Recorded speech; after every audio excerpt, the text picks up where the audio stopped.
சில பொருட்களை தானம் கொடுப்பது அறவே கூடாது. அவ்வாறு செய்தால் உங்களுக்குத்தான் சிரமங்கள் ஏற்படும்.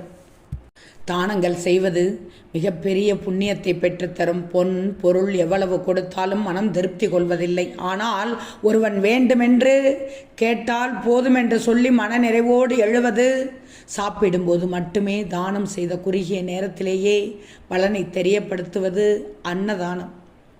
அன்னதானம் செய்தால் பூர்வ ஜென்ம கர்ம வினைகள் தீரும். பித்திருக்களின் ஆசீர்வாதம் கிடைக்கும். அன்னதானம் இடுபவரை வெயில் வருத்தாது, வறுமை தீண்டாது. இறையருள் எப்போதும் துணை நின்று மனதில் மகிழ்ச்சி நிலையாக குடிகொண்டிருக்கும்.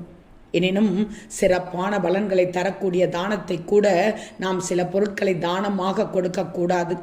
அந்த வகையில் 3 பொருட்களை தானமாக கொடுத்தீர்கள் என்றால் அது உங்களுக்கு பாவத்தை கொண்டு வந்து சேர்க்கும். கூர்மையான பொருட்களான கத்தி, கடப்பாரை, ஊசி போன்ற பொருட்களை மற்றவர்களுக்கு தானமாக கொடுத்தீர்கள் எனில் கெட்ட பலன்கள் உங்கள் வீட்டை தேடி வரும்.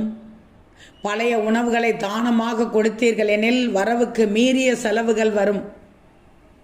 மகாலட்சுமி வாசம் செய்யக்கூடிய துடப்பத்தை தானமாக கொடுக்கக்கூடாது. அவ்வாறு செய்தால் வீட்டில் பணப்பிரச்சனை வந்து கொண்டே இருக்கும்.